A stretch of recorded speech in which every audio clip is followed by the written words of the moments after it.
আমি এখন চাঁদে। আচ্ছা ওরে ভাই কে মারলো আমাকে? আচ্ছা ওকে এখন দেখার টাইম নেই ভাই, আমরা এইদিকে চলে যাই। ভাই এক্ষুনি যে দেখলাম এইখানে হাগলু আর হাগলু এখন কেউ নেই। ওরে ভাই নেই মানে কি, আমাকে এইখানে মেরে আমার টুনটুনি ফাটিয়ে দিচ্ছিল এই হাগলু, তাড়া তোর 12টা। আরে ভাই রে ভাই, হাগলু গুলোল মেরেছে আর আমি এখান থেকে হালকা একটু মেডি করে নিই ভাই, না হলে আমাকে এরা বাঁচতে দেবে না মনে হচ্ছে। কিন্তু আমাকে মারা অত সহজ না হাগলুরা। ভাই এইদিকে দেখো আর এক হাগলু যাই। আরে ভাই গরুজা দিয়ে মারছি কিন্তু ড্যামেজ কেন হয় না? আচ্ছা এইখানে থাকলে আমাকে এমনি টুনটুনি খুলে নেবে। আমি আরে ভাই আবার একটা ঠোকা না দিলে হয় না হাগলু?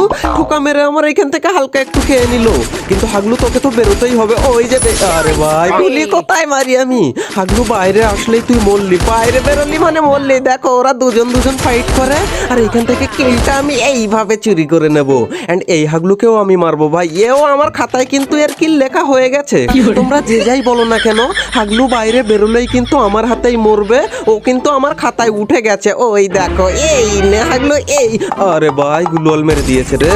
কিন্তু আমার মনে হচ্ছে হাগলু অন্য কারোর সাথে ফাইট লেগেছে ভাই, আর আমি এখান থেকে থার্ড পার্টি করবো। হাগলু তুই বাইরে বেরো একবার, তারপর তোকে আমি দেখাচ্ছি যে হাগলু।